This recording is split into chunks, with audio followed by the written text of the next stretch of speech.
Hello, citizens of Gotham. My name is Graham Elwood. Let me just get that lighting a little better. And you are watching the Bitcoin Vigilante. Whoa, that's on two. Why do I keep doing that? I've only been doing this show for a long time. All right. Thank you, ladies and gentlemen, as we wind down 2024.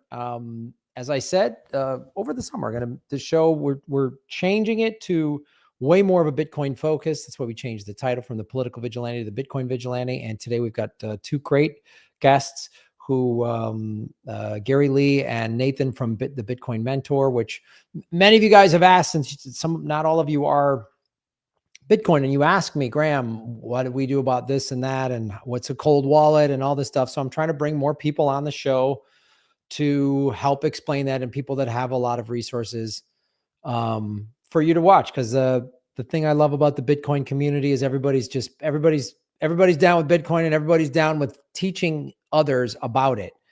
And I always say, don't feel bad if you don't get it. I didn't either. And I got into this space about little over 5 years ago. And I was like, I didn't get it. Not a tech guy, not a finance guy. So,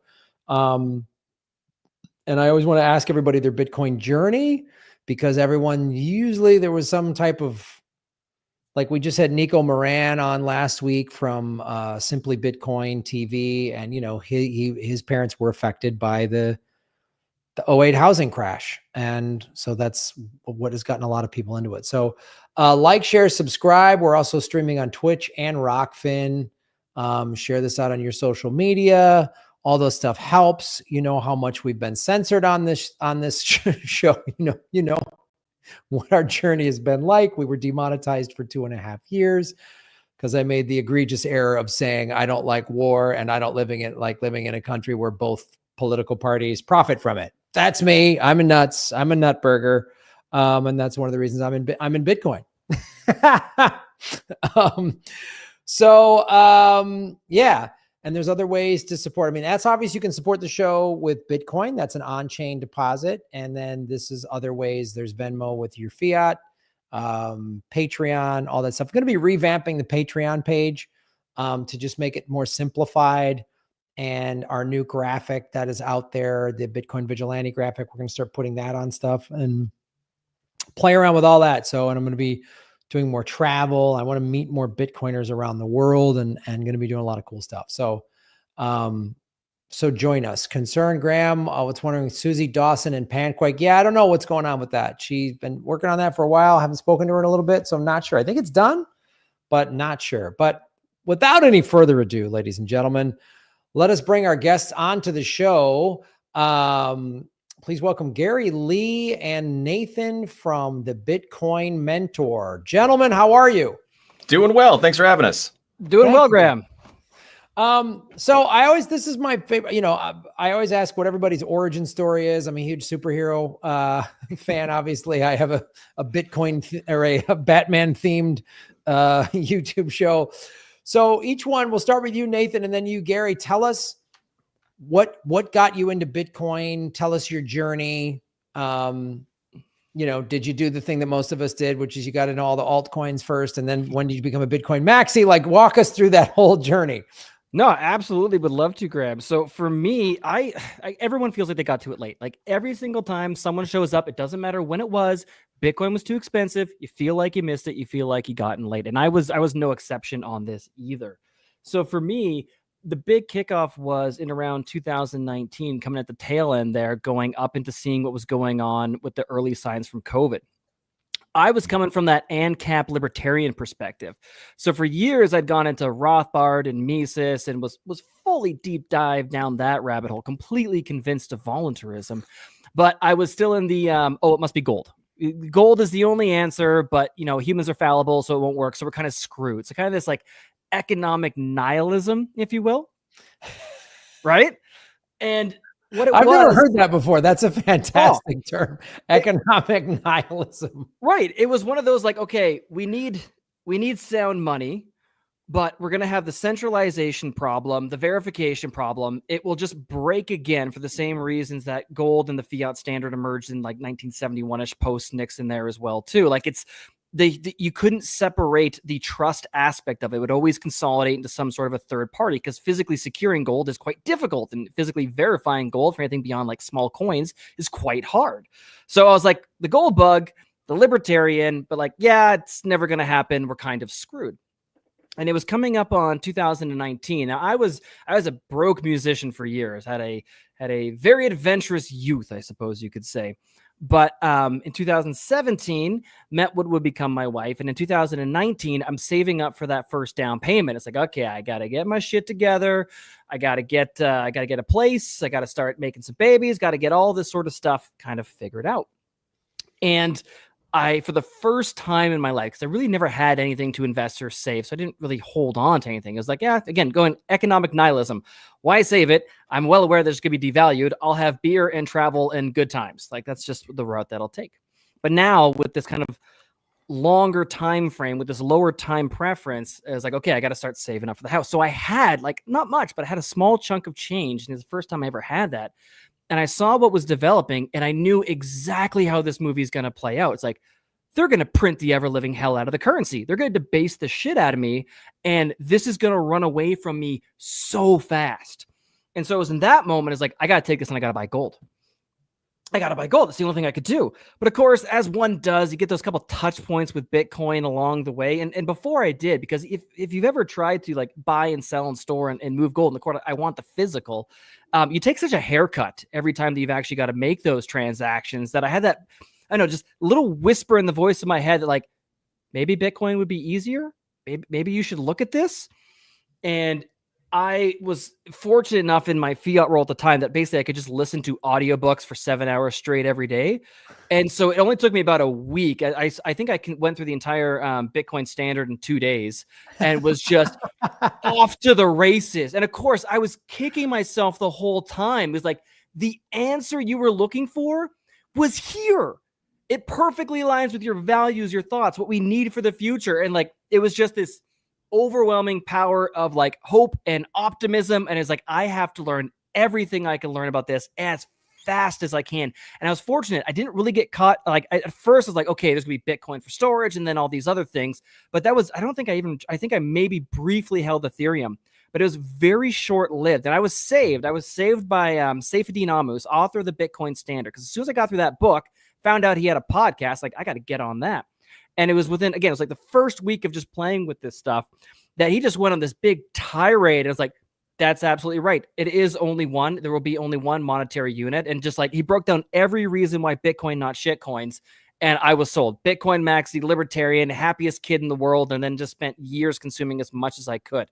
So that would be about the condensed version, but that was the most important points. Gary? Yeah, Nate's really smart. He made it through the Bitcoin Standard in 2 days. That took me 2 months, but I got through it. I feel like my story is very similar to Nate. You know, I come from a similar libertarian background. Like, oh my goodness, a Bitcoiner is also libertarian. Wow, how unique! What a weird coincidence. Yeah, how did that happen? Whatever. And I know you come from a different perspective, and I think that's great. And one of the things that Nate and I always talk about, because it is so easy for Bitcoiners, especially kind of in the libertarian Bitcoin community, to just kind of fall into this little trap, like, oh, we're Bitcoiners and we're going to talk libertarian stuff and nobody else is welcome. We really don't want it to be that way. Everybody is welcome. Bitcoin is for everyone. And there are many reasons people from all diverse religious, ethnic, philosophical backgrounds can embrace Bitcoin. So great to have you. It was part of the Bitcoin team, as it were. Very, very happy to have you. Or you could just say the same. I'm sure you're happy to have us too. My story is sort of similar. You know, it was probably around, I guess, 2012. I was looking at like libertarian message boards, and I'd been kind of a Ron Paul supporter for a long time. And somebody was talking about Bitcoin, and it like, oh my goodness, there's this thing that the government can't print, that you can trade without government permission, and you know, it will never be debased. Like, oh, this sounds great. Of course, it immediately hit all my libertarian touch points. Like, I want this to be true. I want this to be true so badly. And as I say to Nate, and I've told other people, I feel like I'm smart enough to know that I'm not that smart. So in the back of my mind, I'm already thinking, okay, I want this so badly. I must be missing something. I must have a blind spot here because this seems too good to be true. And when something is too good to be true, it usually isn't. What am I missing? So I bought my first half Bitcoin back in 2013 off of an old website called localbitcoin.com. It was sort of like the eBay of Bitcoin buying. You'd find local people in your area that were selling, that have a rating, their customers approved of them. I found somebody with like a 97% approval rating. I guess he seems trustworthy. I met him on an Upper West Side Starbucks. I walked in with like a little over $400 cash. He was there. I had no clue I was getting into. It was like doing a drug deal. Like I'm looking around, and it sounds very nefarious. It felt it. Like so I hand him the money and he opens up his laptop and I open up mine. This is, in the days before mobile wallets, and he does his thing on his computer and he says, oh, you have the Bitcoin. And of course, in my mind, I didn't really know how it worked. I thought, oh, all your little ones and zeros just transferred from your computer onto mine. I didn't understand this distributed ledger blockchain or whatever. I'm like, I guess I own Bitcoin now. And I bought for a little while here and there throughout the years, still thinking it's a good idea. But I always had that nagging suspicion in the back of my mind, what am I missing? And it was about a little over 2 years ago, a friend of mine recommended to me the Bitcoin Standard. And like I said, I listened to it over the course of several jogs, lawn mowings, driving my kids. And once I finished it, I was like, okay, I completely get it now. My questions are answered. I'm all in. And I've been a maxi ever since. Beautiful. That's fantastic. And I think that is the wonderful, the thing that I found. So I'll give you my little journey since we've just met. So I lost my home in 2010 as part of the housing crash, right? And which was brutal. And it was I've been in the entertainment industry for a long time, and I made a fair amount of money about 20 some years ago hosting game shows, and bought a little house.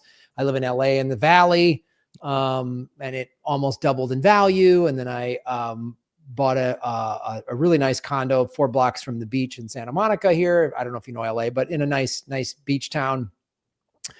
And then we had a labor strike in 2008, the writer's strike, and a bunch of projects I was involved with died. And and it was just, and there were some mistakes I made for sure, but it was a system. Yeah. And they basically said, so that the crash was September of 2008, and Bush passed about, what was it, $700 billion in stimulus money, which at that time was a huge amount. Remember when that was a big amount? Yeah. It's like 800 billion. Oh my God. Yeah, I know. And now it's just like, oh, that's like money you find under your couch or your cushion couch or whatever. And now we're just doing trillions. We're just make it rain with trillions. And so they, said I was having a hard time making my mortgage payments, and they said, we're going to put you on a 3-month forbearance. We're going to cut your payment in half. And at the end of the 3 months, we're going to restructure your loan. And I was like, great. And I just got someone in to rent my place. And my wife and I moved into a little 1-bedroom. And I was like, great, this will just like stop the bleeding. And at the end of the 3 months, which was like December of 2008, they said, oh, you don't qualify. And you're now 3 months behind on mortgage payments because you've only been making half payments. What? Yep. Yeah. Isn't that fantastic? And then I was like, well, I voted for Obama. He's going to save the day. And yeah, we're all there at one point. Yeah. Now you know why I'm an independent voter. Oh yeah. And then he got sworn in January of 2009. He passed $800 billion in stimulus. So now we're up to about 1.5 trillion, which again, at that time was the largest bailout. Yep. And Obama and the Democrats, they were going to save the day. And I was like, yeah, that's good. Good riddance on those awful Republicans. Mm-hmm. And same thing. They came in, they cut my payment nearly in half, about 45%. And at this time I had a tenant in there, and I was like, great. So they're paying, my rent. Same thing. At the end of the 3 months, we'll restructure the loan. I'm like, okay, good. And that's what all the stimulus money's for. They did it again. You don't qualify. And now you're 6 months behind. And then I think they did it one more time. And then I hired lawyers. And the lawyer said, just stop making mortgage payments. And when you get close to bankruptcy or foreclosure, the judges want to keep people in their homes and the judges will force the mortgage company to restructure. And I was like, okay. Yeah, that's the legal advice that we're being, we're paying for at this point in time.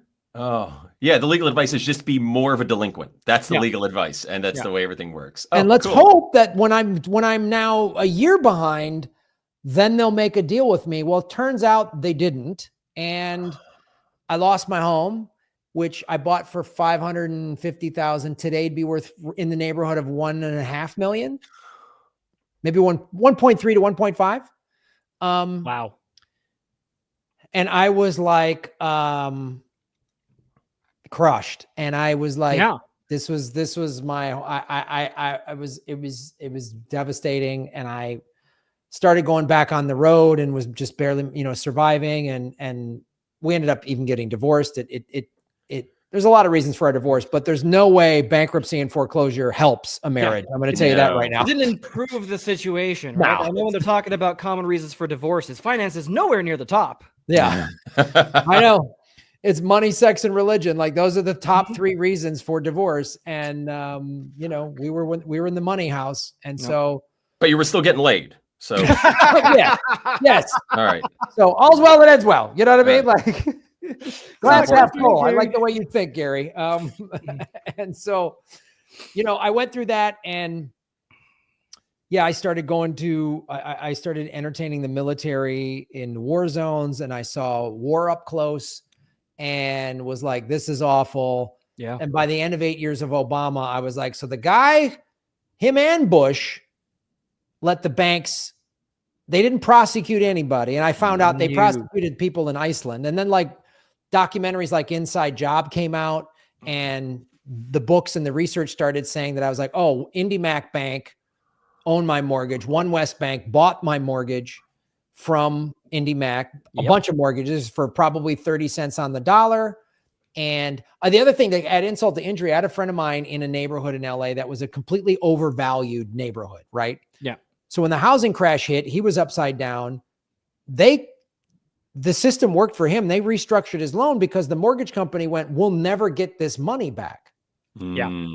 They have to try and take it to the market and recoup their funds. They know they can't. So they need to keep that because your debt is the asset on their balance sheet. They need to keep that asset good. Yep.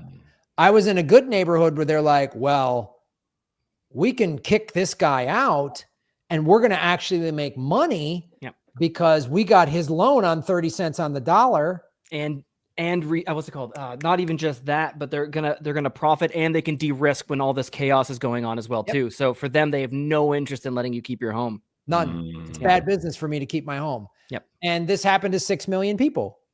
Yep. And so I didn't talk about it. Only a handful of people knew about it because I was really embarrassed. And then I started doing my YouTube show 8 years ago, January of 2017. And really was focusing on both parties are awful. Both parties support war. And I was just like, done. Whenever they agree, that's the worst thing. Whenever they agree, it's bipartisan support. Those are the 3 most dangerous words in the English language. That's like those 3 words. This fist is coming right at you. Like, And so. And as I was doing my show, this YouTube show was mainly focused on I had a lot of Bernie Sanders supporters who were like, oh, the Democrats cheated him. Which they did. Just like the Republicans cheated Ron Paul. Yes, of course. Anybody who's an actual outsider, they get screwed. The fake outsiders show up. Like Obama's a fake outsider. Trump's a fake outsider. They're fake outsiders. And so, but as I was doing my show, people in my chat who were like, didn't like the 2-party system kept going, Graham, do you know what this Bitcoin, like, you should know what this is. And God bless them. God bless them. God bless them. And when I started to learn what it was, and then I sort of tripped and fell into it. Then this new platform came out in 2019 called Rockfin, which we're still on, and they pay you they mine their own cryptocurrency. And I was like, I don't know what this bullshit. All right, whatever, man. And they paid me in their currency. And I was like, okay, thank you for your unicorn money, And then like 8-9 months later in January of 2020, a friend of mine that was also on Rockfin goes, have you checked the account? I go, no, they're just depositing these coins. And like, it's gone up. It went from 16 cents to 90 cents. And I was like, oh, I got a bunch of money. And then the pandemic hit. And I was like, what do I do with this? And they were like, here's how you convert it to Bitcoin. I'm like, done. And Bitcoin was at $9,000. And I remember when it went from 9 to 12 grand in the summer of 2020, I cashed a little bit of it out and paid off my last credit card. And I was like, nice. This feels right for somebody. Yep. Like, Yes. Feels like a win. Yeah. That feels very right. Yeah. I feel good about this. And I definitely went down the crypto rabbit hole a little bit and bought the crazy coin. Everybody does, right? We all did. Yeah. Bitcoin is everything you don't know about computer science combined with everything you don't know about money. Yeah. You're going to have to stumble your way through the dark a bit. Yep. Yeah. But then I started following all these people online, and I was watching a lot of shows on RT, and I'd already been watching Max Kaiser a lot. Yep. And then I finally had him and Stacy on my show in like April of 2021. Oh, cool. And that conversation made me a Bitcoin maxi. And I went, when they said, I go, what about Ethereum though? Isn't Ethereum good? They're like, well, Ethereum could be on Amazon servers. The federal government could just call up Jeff Bezos and go, and this is in my wheelhouse. Cause I was like, I know Jeff Bezos was paid $600 million by the CIA to host servers. So I'm like, if they want to shut something down, they will. Oh, sure. And I was like, oh, okay, I'm done. And I was like, I'm Bitcoin only. And any of the altcoins that I've liquidated, sometimes I've needed cash, but I always buy a little bit of Bitcoin with that. Yep. So, cause I know eventually I'll get my money back. Mm-hmm. Yep. Eventually. And then I've gone to El Salvador and I've seen beautiful. That place is Bitcoin Disneyland. I love that place. So yeah, it's, and the thing that the first time I went to El Salvador, my tour guide, Sandy Waves, she's a Salvadorian woman who's a Bitcoiner. She does tours and stuff only for Bitcoiners. Yeah. So you can rent cars with Bitcoin. You can and so she took me to this dinner party and I hung out with all of these Bitcoiners. And was that the first time? The first time I was with a bunch of Bitcoin maxis only in a room. Yeah. Like I'd been to some crypto events and that was the first time I was only with Bitcoin maxis. And the thing that was so cool, I could tell by the conversations, I was the only like real lefty over there. I could tell. Of course. Yeah. It's a lot of right wing and libertarian and center right, which is fine. And I was the only vegetarian. I was the only guy who. Well, now that's a problem. Especially when I was talking to a guy who's like just started a cattle ranch where he's like talking about, I just killed this cow and it's fresh meat. And I was like, oh, okay, fine. Yeah. And nobody gave a shit about my food, my politics outside of Bitcoin. They did not care. And we had a couple conversations where I could tell, like, somebody was saying like, well, climate change isn't real. And I was like, well, if you follow the money, you look at the fossil fuel industry spends money. And that's what I do. This is what this whole show is. I say, follow the money, connect to that truth. Mm-hmm. Yep. And so I could tell like, maybe we didn't agree on that thing. Never got heated. That's great. Nobody cared. They were just like, oh, Graham's got a different point of view, but he's a Bitcoiner. So we're all down. And dinners in LA, which is all these vegans and vegetarians here. Somebody always goes, so how long have you been? Somebody asks, why are you a vegetarian? Why? There's always, I got to explain why I'm not eating. Justify your food preferences every time. These Bitcoiners did not give a shit at all. Interesting. Okay. And we drove and Sandy, we were driving back. As I was dropping her off, I was like, that was amazing. Like I felt so accepted. And I'm sure some of them looked me up and were like, oh, this guy is a socialist. Okay. Well, but at the end of the day, we're all Bitcoiners and we all agree it can fix things. And like, I try to tell lefties, I'm like, Bitcoin is really socialist, man. Anyone can own it. The miners own their work. It's not like some rich overlord pays you $1 a day and takes all of your Bitcoin. You fucking own it, man. And you can trade it with anything. We can trade without the government knowing. Yeah. And so that's what I'm like. It's so, and it's hopeful. Yeah. Yes, it's optimism, right? Yes.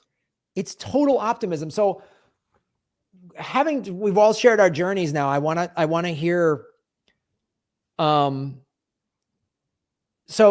Trump is going to be sworn in 21 days or something.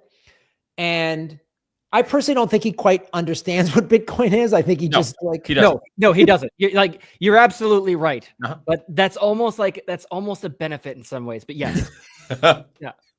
Yeah. Cause he's just like, when he launched his Trump coin, I'm like, well, this is just the gold sneaker that did the NFT of his gold sneakers or whatever. Yep. He doesn't know what it is, but he just saw an opportunity. Oh yeah. Yes. Where the Democrats are like, we're against it. Liz Warren and all these people, we're against it. And he went, and someone went in his ear, you should just say let's go to Nashville. And he went, all right, let's go. And that got him a bunch of votes. And he's like, sure. I think it was Vivek before that too. Cause I think it was pre the LP convention. Okay. That Vivek, I think, was the one who whispered in his ear and basically said, be anti-CBDC and watch what happens. And so before Bitcoin, he was talking about, I will never have a CBDC. I'm against it. That was the start. And it was exactly that. Because again, just incentives aligning. He got that crowd feedback. Like, yeah, awesome. He's like, there's something here. Because he's a showman, right? And he was immediately getting that applause and that energy. And then at that point, it was a question like, is he going to mention Bitcoin? Is he going to go the next step? And sure enough, I will protect your Bitcoins. And people just lose it for him, right? And so he has no clue what he's talking about. No. Watching him do a lightning transaction at PubKey was quite entertaining. Wasn't there, but just the photos and stuff afterwards. But again, it's just incentives aligning. And it's like, I don't care, man. This is a Trojan horse. Even going back like disagreements on politics or diet or health or whatever it might be with other Bitcoiners. It doesn't matter, because if we agree on Bitcoin is the way, then if I'm wrong, I'm wrong. And if you're wrong, you're wrong. Doesn't matter. We can go there together and find out. Yeah. And so I think, and plus I'm sure his people around him crunched the numbers and said there's 50 million American crypto owners. And many of them, not all, many of them are single issue voters, like CBDC and Bitcoin people are single issue voters. And the Democrats do what Democrats do. They're arrogant and stupid and say, we're right, you're wrong. And then we're going to tell 50 million people, shut up and listen to us, and then act shocked when they don't win. And it's somebody else's fault. Yeah. But I want to, getting on the Trump thing now, I want to really see, first of all, and I asked this question to Nico Moran last week, the Trump Bitcoin reserve, if he is successful with it, that alone would 4 or 5x the market cap, which would 4 or 5x the price. I mean, that would get us to 500,000 pretty quickly. If not, I mean, 1 million would be right around the corner. So my two questions to you guys, A, do you think Trump will be 100% successful in getting this Bitcoin reserve the way it is drafted in the Cynthia Loomis her bill? She knows what Bitcoin is. She does. And really I remember, who was it? Somebody was telling me that it's somebody close to her, like an assistant or something early on. That was like one of us, a Bitcoin maxi that started whispering in her ear years ago. So I know she's got good guidance behind her as well too. So those are my questions. Like, do you think they can, because not all Republicans agree with it. The Republicans control the House and the Senate and the White House and the Supreme Court as of, in January, in 3 weeks. Yep. But not all Republicans are Bitcoin maxis. And I don't know. So do you think Trump will be successful doing the Bitcoin reserve? And if so, what will that do to the price? And if he's not successful or partially successful, what do you think that would do to the price? Gary, why don't you take lead on this, being the resident American? With a shrug. Excellent. Yeah, I don't know, man. I stopped trying to make political predictions a long time ago. I can tell you that I looked at one of those betting sites recently, and they were saying the chance of it passing in the first 100 days, or the bets are now at around 20%. 28% right now. I have it pulled up. Oh, there you go. And but over the course of the first year, I guess there's optimism. It could be like 80% or something like that I saw. I don't know, man. Like you were saying with, when you thought, oh, now Obama and the Dems are going to come in and do this great thing. And, they didn't, before I similar to you, I've been in the entertainment business for the past, 15, 16, 17 years. Before then, I worked on Capitol Hill for 6 years. I worked for a Republican congressman. I was the token. I'm so sorry. Yeah. You know what I appreciate. It's okay. What I appreciated about it was I think I would have been fired from most offices. And I think I more or less just entertained the guy. I was a token libertarian in the office, and I always just seemed to entertain him. But I remember when, I guess it was in 2004, when the Republicans got control of the House, the Senate, and the White House. I thought, oh, okay, well, I mean, you all were doing all this other stuff with your prayer in school or whatever, which I have no interest in. But you have everything now. We're actually going to start cutting government, right? Like now we have everything. You said this is what we need. We're going to start cutting government. Give me the budget. Give me the red pen. I'll go to work. No, government was bigger and more powerful than ever. So I don't know. Yeah, the Republicans have everything now, but I don't know what that's actually going to mean. Maybe they'll do something. And then it gets even into the other question of, do we want the government owning all that Bitcoin? And that's a whole other philosophical question. Yeah. But I'll leave it to you, Nathan. You probably have a much smarter answer than I do.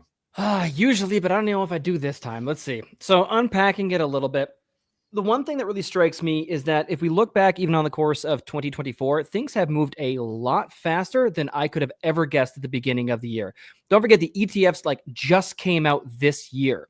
And we had all the information about Operation Choke Point 2.0 about mid-year. It's been crazy. And I was talking with actually with Nico and Ben and Opti the other day too. We're definitely in this then they fight you stage with some wins that we're chalking up as well too. Mm-hmm. So to answer the question, and again, it's just personal opinion. I don't really have any insight on it.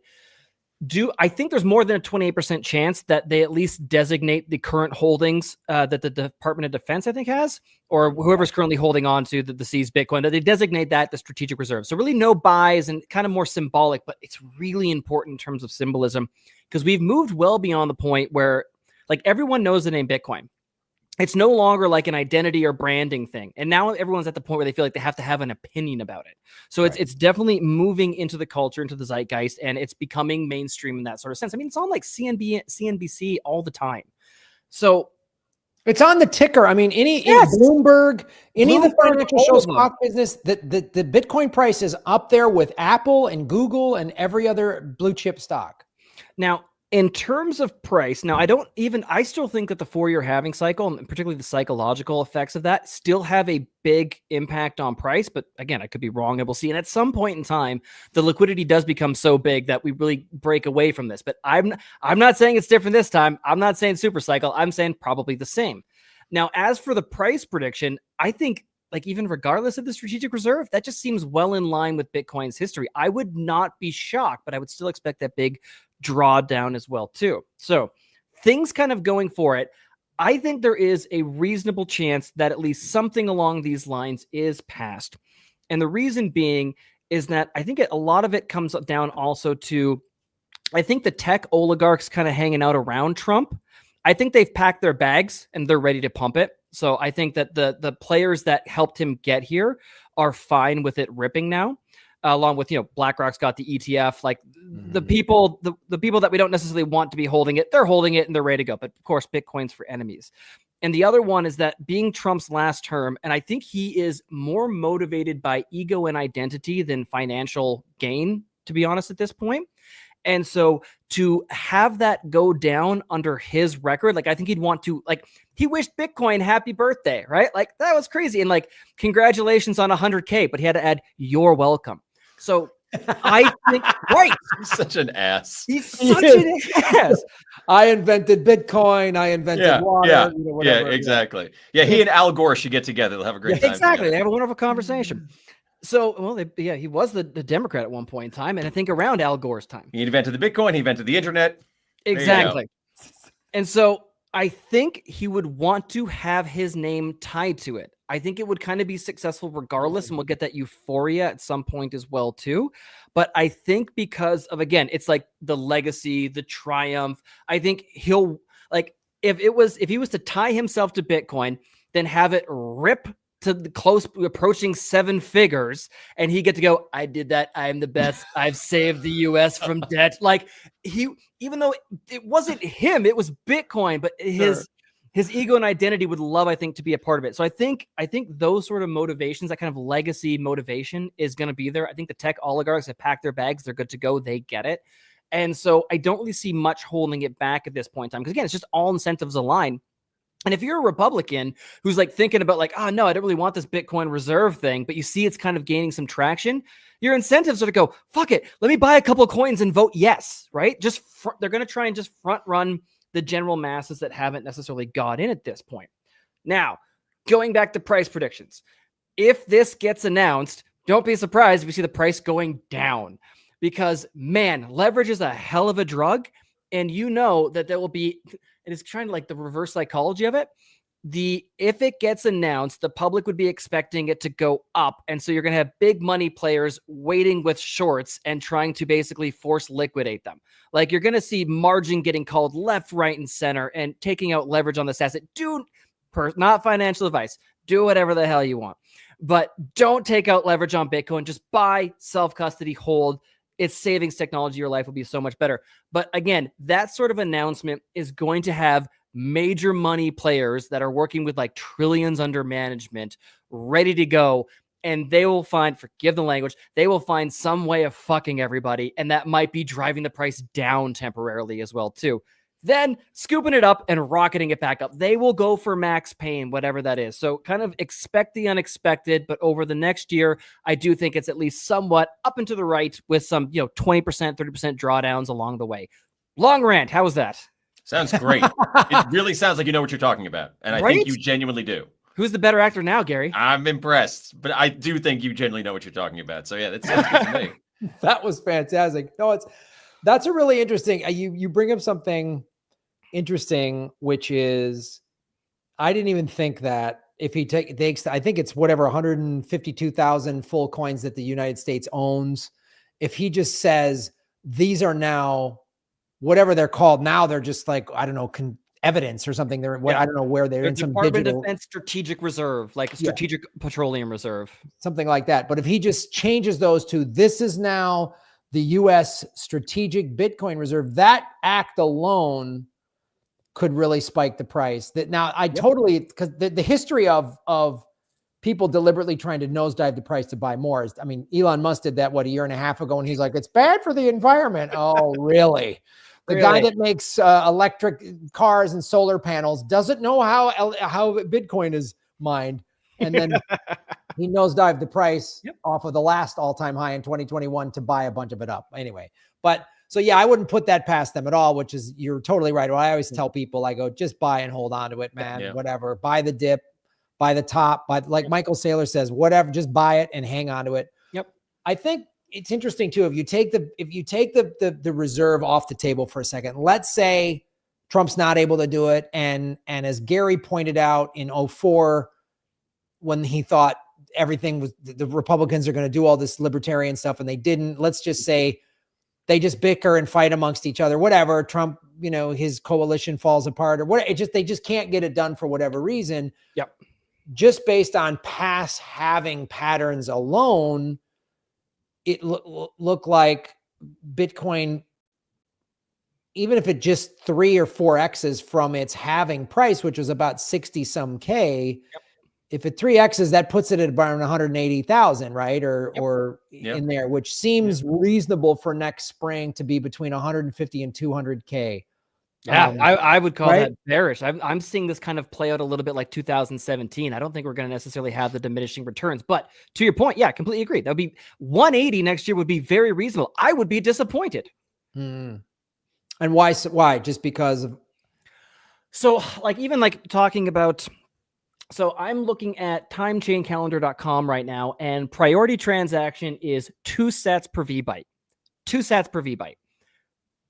It's quiet. There's activity, but it's quiet. The demand is coming from those constant kind of institutional players. And then you've also got the Bitcoiners like us that just buy and hold on end. There's no euphoria at this point in time. There's none that I can see. I'm not really getting calls or texts for anybody. And I don't know that necessarily retail. I think that retail probably can't move the price at this point in time. But big money is dumb money too. They'll get over leveraged. They'll do stupid things and they start to see it go. So I expect to see the price just kind of keep, squiggle around, but maybe trickle up a little bit into early next year. Because I'm seeing so little activity on the network, because it doesn't feel like retail or FOMO or euphoria is here yet, if we're sitting around, we're floating between 90 and 100K, Don't forget, in like November, we were like 62 or 68. Like everyone's like, oh my God, bear market, we're done at 92K. Like, give me a break. We were 46K at the beginning of the year. We're still up over 100% right now. And so if near 100 doesn't get their attention, and I expect even just because we have less coming to market, ETFs gobbling them up, miners are producing less that they can sell, I expect that price to float up. And I expect that we'll get euphoria to some extent, at least, or some sort of excitement at some point in time. And so if 100K isn't exciting, and man, if you look at things in log terms or percentage terms, I'm not sure that like 150 really gets everybody jazzed up either. I think it has to trickle up a little bit higher before we see a whole bunch of people start piling in again, and we do the classic, hey ho. Yeah, I think too, it's also, I mean, it is the holidays, and investors in general typically pull out some cash at the end of the year. Just to pay taxes, buy presents, we're going to go on fancy trips. I don't have a yacht, but some people do. Let me put this into the equation. This is the thing where I see 250 to 300 or as high as 500 by next year. A realistic price point is several of the BRICS countries, Russia in particular, have said they're talking about a Bitcoin reserve. Brazil introduced a bill saying they're doing a Bitcoin reserve. Why, if Trump is successful, or even if he just converts the current Bitcoin to a Bitcoin reserve, and again, he'll do it Trump style. I did this. All of this is my Bitcoin, even though it's like, that was seized years ago. He'll be like, it's mine. I seized it. And now we all have it, or whatever he'll say. But his ego, as you say, the reality is Russia and China, there's no way they're going to sit around and let America buy up all this Bitcoin. There's no way they're going to let that happen. There's absolutely no way. Whatever you think of those countries, whatever you think of their governments, they're going to sit there and go, well, then we better start buying. Cat's out of the bag, right? You don't even have to buy it at this point in time. They've already publicly signaled. So the risk is essentially there. And so any sort of, what would you call it? Like, enemy feels like a strong word, but I guess that's right as well too. But like any adversarial country now has an incentive to go like, let's check this out. They have to. Right. You look at the success of El Salvador, you look at Bhutan and their holdings as well too. Any resource-rich country in particular has every incentive to go like, you know what, let's just throw some energy at it just in case. That game theory just plays out. Yeah. Any country was just going to go, even if they're like, it could, I mean, look at China. China has tried to ban Bitcoin 10 times or 20 times or something. And now they just like, no, we've always loved Bitcoin. They just do that. That's what China loves doing. They just say, nope, it's always great. And so we were always at war with Eurasia. Thank you. I was just thinking it. I'm like, it's too cliche for me to say, but thank you for saying it. I'll take it. What other, because if that happens, and then nation states, I mean, you're talking about the three most wealthy countries, China, Russia, the US, if they're all buying it at huge 600, 200,000 coins at a pop, then we could go the other way, which is like, we could be at 800,000 by August. Also, how are they buying it too, right? I think it's Nick Bottia from the Bitcoin Layer pointed this out. Is a great observation.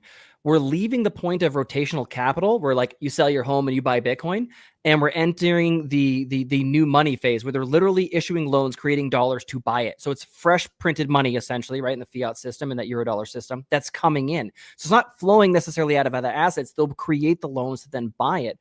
And so going back to like, if we have nation state adoption, they have the ability to issue bonds and buy this. How price sensitive are they really going to be? Because they're creating their own asset and then swapping it for a better one. If they realize at this point, price could absolutely get away. And even just jumping back, Graham, it was the Russian finance minister on Christmas, I think it was December 25th, mentioned that they're already doing international commerce in Bitcoin. Like there's no way that like nation state mining and like, research and project and things aren't going on behind the scenes. And it very well, at some point in time, it will run away from us. I don't know if it's necessarily this time, but it will happen. This is why the BRICS thing, I've been following the BRICS thing very closely on the show, even before I was following Bitcoin, which is in 2018, before BRICS was formed, Russia and China abandoned the petrodollar in favor of the petro yuan because Russia's one of its chief exports is oil, and China needs a lot of oil. China needs energy. And they need energy. So they started abandoning the dollar for the petro yuan back in like 2018. Yep. And then they passed, and then when they formed, right before they formed the BRICS countries, but a lot of Central Asian countries, Russia, China, Mongolia, Pakistan, those countries in there, they all, again, they were all, the whole world was trading on the dollar. And they said, we're not using the dollar anymore. We're going to trade in whatever currency we want. So if you're Pakistan, I'm buying stuff from you in Pakistan, we're going to use your currency or my rubles or whatever. Well, Bitcoin is going to come in and that's one of the things the BRICS countries, I think they've been discussing it. And I think they maybe haven't announced it yet, but I foresee all of the BRICS countries going, we're going to all do trade in Bitcoin, which is now, you're talking about half of the world's population, India, Brazil, which has a pretty sizable economy. You're talking about trillions of dollars in GDP, all using Bitcoin to buy and sell wheat or eggs or whatever they're exporting, minerals, whatever. I mean, that alone would drive the price up. And then I think if let's say Trump is not successful, the Republicans are like, they're hemming and hawing. But then our competitors, or whatever you want to call these other countries, are doing this, and they're buying a bunch of it, and they're trading in it, and their price is going up. Then suddenly any of these politicians that aren't like Bitcoin friendly are going to suddenly go, hey, we should probably get involved in, like, all these guys, Larry Fink, all these guys were against Bitcoin 5 years ago or whatever. Yeah, everyone's against it before they're for it. And the worst part is, I'm pretty sure if you go back and check the tapes, that Larry was stacking while publicly disparaging it. Because there's no way that like an ETF does not take a long, like there's a process to actually building that out and getting the paperwork and planning it, which meant they were working on the Bitcoin ETF while publicly being like, yeah, don't buy it. You don't want that.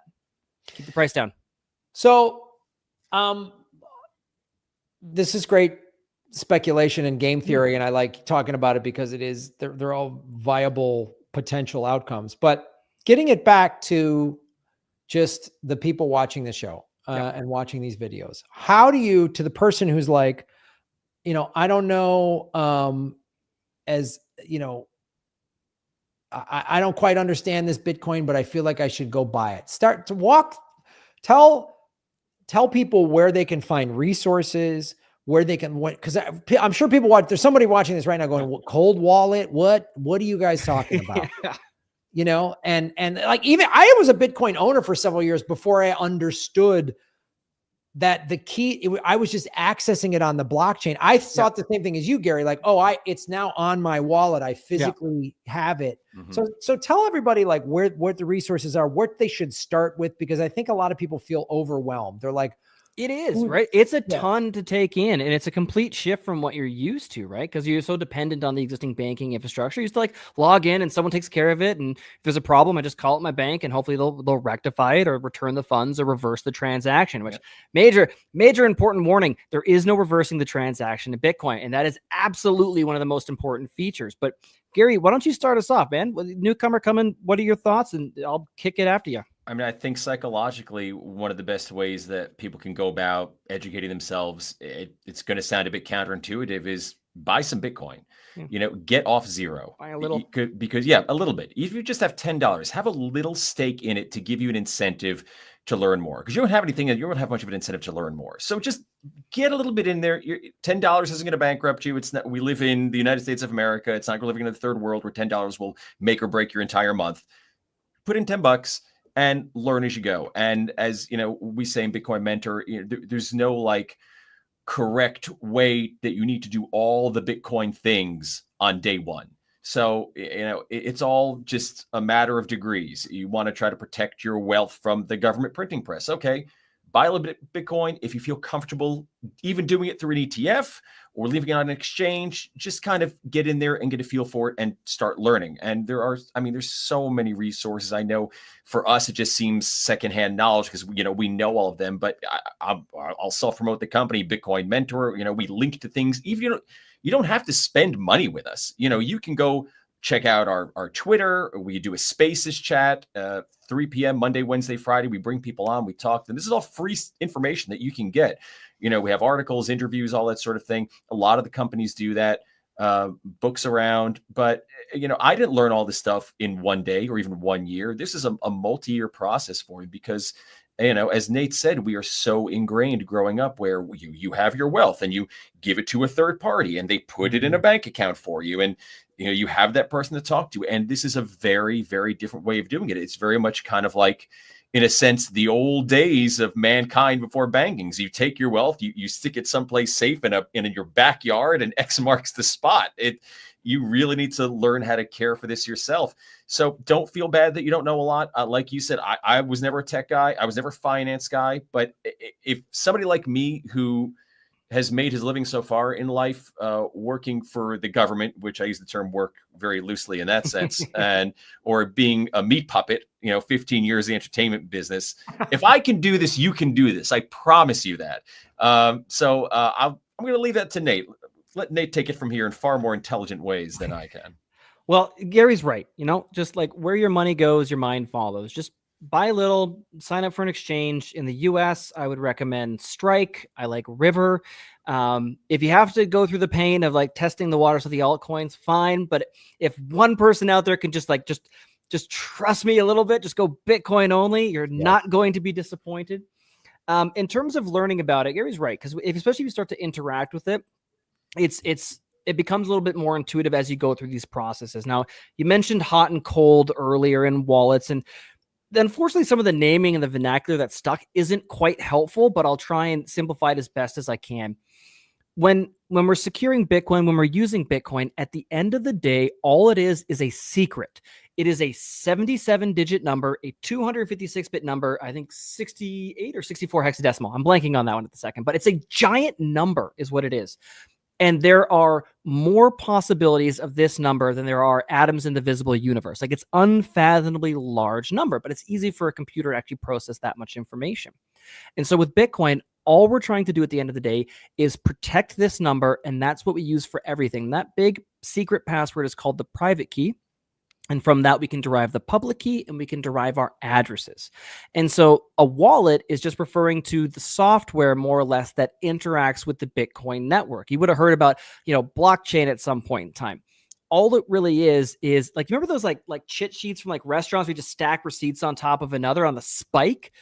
That's the Bitcoin blockchain. Every transaction is just spiked on top, right? It's just a giant stack of every transaction that's ever occurred in the entire history. Is he good or what?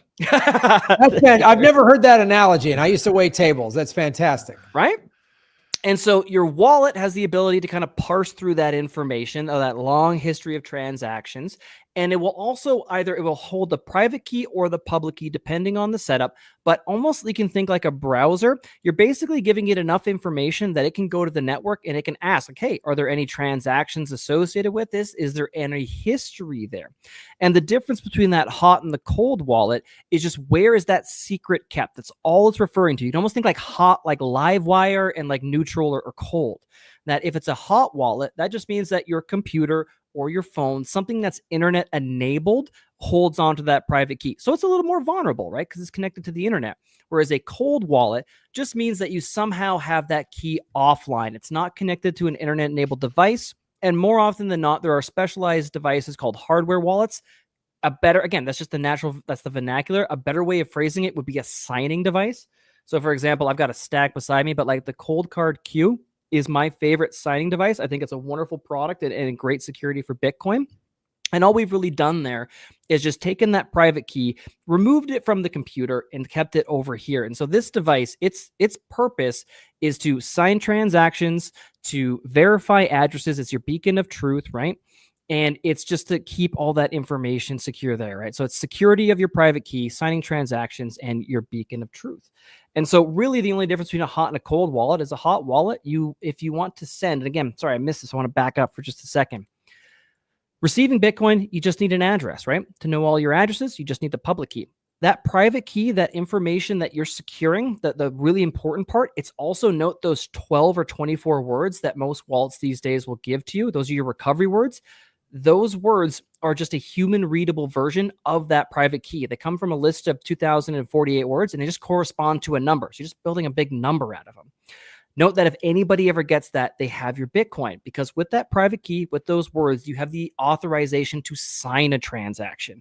And that essentially is what's deemed ownership. If you can sign and you can move the Bitcoin, then you own it. So big takeaway here. there are lots of great wallets you can start with. Blue Wallet is one that you can download. Very easy to just start. It's a great mobile wallet just to get going. And again, I have a ton of wallets on my phone, don't feel like you can't have more than one and play around and try different things. But maybe go out there, try Blue Wallet, try withdrawing from an exchange just a small amount to yourself and maybe sending it back to the exchange or sending it to somebody else. Just start playing around with it. But essentially all you're doing in Bitcoin is you're trying to protect this private key that has the authority to sign transactions. If you're using something like Blue Wallet, the key resides on your phone, so the phone on its own can send. Does that cover it, Graham? I feel like I went off a little bit there, but I want to make sure that we're on point. Fantastic, my friend. That was really excellent. That was a really concise. And someone in the chat said best description and analogies ever. Oh, thanks, dude. And this is the thing too. Like I posted some of the interviews I did with Nico last week, and one of the people in the chat, this is one of the coolest things I've heard. They said, Graham, I never imagined in a million years that a surfing vegan comedian would educate me on Bitcoin, and it's the smartest decision I've made was listening to you. And because I'm always like, look, yeah. And he got into Bitcoin several years ago because I've been talking about it for 4.5 years now on this show. And he was like, thank you. And you both bring up great points. And it's something I will add to my, education when people ask, is just buy a little and start playing with it. Because I remember in my early days when I was with when the guys at Rockfin were showing me how to do this, and I was like, wallet, huh? What? Yeah. And just starting to deal with the transactions and converting, because they were paying me in their currency, the Ray token and all this stuff.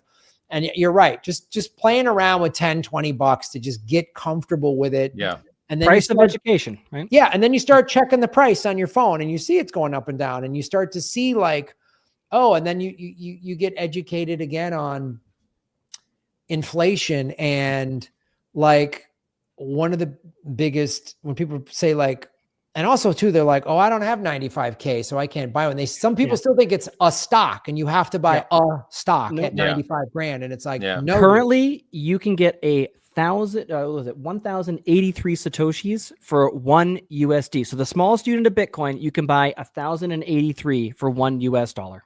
Yep. And that's huge. Well, guys, I really appreciate your time. Tell everybody where they can get the resources for Bitcoin Mentor and where they can follow you and everything. I retweeted all you guys on Twitter because that's where. Thank you. Yes. Thanks. Bitcoiners love Twitter. It's the only thing that's kept me on Twitter. I was so ready to just bail, but now I just follow Bitcoiners mostly, and it's just all this positive, cool shit is happening. It's all good morning and optimism, and the future's bright. The future's bright. So where can people follow you guys and get more information and your podcast and all that stuff? Go for it, Gary. I mean, I'm on Twitter at Gary Lee NYC. It is what it is. You can check it out. There's some Bitcoin stuff on there. And obviously I'm with Bitcoin Mentor. You can check us out at bitcoinmentor.io. And if you want to, book a session with one of the great mentors there, Nate or anybody else, we do free 15-minute introductory sessions. You can do a 30-minute sort of getting into it wallet intro session. And, if you just want to talk, just get a sense of, what we offer, have some basic questions, just, hit us up. We'll help you out. We're not like totally strict about, well, you booked a half hour, we only get 30 minutes, we want to help. We're here because we want to help. Awesome. Yeah. Even just jumping off that. So yeah, bitcoinmentor.io. You can feel free to email me, Nathan at bitcoinmentor.io. I'll give out Gary's email. You can email him too, Gary at bitcoinmentor.io. And again, yeah, like even if you are not interested in booking a session, but you just want us to point you in the right direction, we're here for Bitcoin adoption. Something else I was going to mention too earlier, one of the co-founders has been pairing BTC sessions. If you're looking, every tutorial you could possibly need on Bitcoin, youtube.com/BTC sessions. And Gary and I will be doing some more work there as well in the future. So we're planning some stuff behind the scenes, but every wallet, Blue Wallet, anything I could have mentioned, Ben's been doing this for 8 years and it's just all free tutorials. If you've got the time, you can sit down and parse through it. Some of them are a bit long, but in terms of educational resources, you can't beat that. Additionally, I think it's worth pointing out as well too, the CTO for Swan Bitcoin is Jan Pritzker, and his book, Inventing Bitcoin, is actually quite good, and they give it out for free. So if you want Inventing Bitcoin, just search Inventing Bitcoin, Jan Pritzker or Swan, and it'll come up, free download, free audiobook, another great resource there as well. And, That's and a I great start, book. and I'm And sorry to intro. I just want to throw in. I think Nate is 100% on when he talked about even putting $10 in. That is the price of education. Yeah. You will probably learn more playing around with that $10 than trying to buy any different book or whatever. Yeah, go ahead, Nate. Last thing I'll say, and then I promise I'll shut up, Graham, is do all of that. And this is, I think, one of the most important, one of the most powerful lessons that you get in Bitcoin. Transfer in your 10, $20. Make sure you wrote down those seed words, erase and delete your wallet. Download it again or grab a different one, enter those 12 words and watch it all come back and reappear. I think it's really important to practice a recovery for the first time to see that it actually works. Like if you lost your phone and you used the 12 words, you can still get it back, but then also to practice and then really try and ingrain that the Bitcoin isn't on your phone. It's the private key, which is represented by those words, and the information is coming from the network. So you could go anywhere in the world with those 12 words and get all your money. Yes, you could. That's fantastic. Yeah. And I just, the Jan Pritzker book, Inventing Bitcoin. I've interviewed Corey Klepston on this show, and I get to go to some Swan events here in LA, and that book I recommend that book too, because it's great. Like 100 pages. It is a quick read. It is very simple. It lays it out in very simple terms. It's a great entry level book to kind of like just get a basic concept of what it is. So I really recommend that. And well, guys, thank you so much, man, for taking time to come on the show. I really appreciate it. And, come back again. And if you ever need me to come on one of your shows, and I will. That sounds awesome, Greg. We'd love it. Thank you so much for inviting us. Thanks. Appreciate it. All right, gentlemen, have a great day. Happy New Year. Take care. Have a good one. Gary and Nate, everybody, Bitcoin Mentor. I mean, that's what I want the show to be. Again, I'll put their website back up here, bitcoinmentor.io. I want to give you guys resources. One of the reasons I've been so adamant about Bitcoin over these last 4.5, 5 years, I don't want you guys to get screwed over the way I did. I don't want you guys to lose your wealth.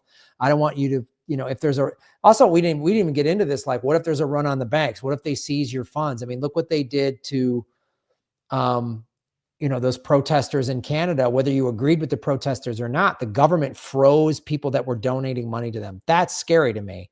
If the government can just freeze and they don't believe in whatever you're protesting, they can just say, no, I don't like that. So, thanks everybody. And again, thank you to, Gary and Nate for joining us, and everybody who's watching over on, Greg is watching over on Rockfin. Thank you, Greg, and everybody on all the other places. We're not doing Government Secrets Wednesday because that is New Year's Day, but we'll be back with that show, myself and Lee Camp, a week from now, Wednesday, January 8th. Government Secrets at noon Pacific, 3:00 Eastern time. So that's pretty much our show, everybody. Follow me at Graham Elwood on all. You can see it right there. At Graham Elwood on all social media. And I just started dropping clips from the interview with Nico, 3-minute or less clips on TikTok, on Instagram, on YouTube Shorts, Facebook Reels, all that stuff. So that's our show. Have a great New Year. We will see you. We'll see you after the New Year, which might even just be Thursday or Friday. So thanks again, everybody at Bitcoin Mentor. Oh, and another thing too, I always put this up there since we're, if you want to go spend a little bit more on Bitcoin, if you buy $100 worth of Bitcoin at the swanbitcoin.com/Graham Elwood, you get $10 in free Bitcoin that you can play around with and move it around on all these different exchanges like those guys were just talking to you about. So that's another way. And you're supporting this show too. There's a way to support the show right there. So we appreciate the support because, we've been highly censored. That's what happens when you have unelected tech billionaires that control who has the First Amendment and who doesn't. Another reason I'm a Bitcoiner. So thanks everybody for supporting our show. Follow those guys. They're not junkies or pimps. Yeah. And as I said, I'm finishing the book. I have a Bitcoin book that's going to be coming out first quarter of next year. And I'm excited about this book, and it's going to help educate It's like Bitcoin for lefties, lefty activists, to understand how Bitcoin is not this evil money thing that the rich guys want it. And that's why you should get it before they get it. All right, everybody. Thanks for watching. Follow the money, connect the dots, get the truth, and shave your knuckles for justice. Happy New Year.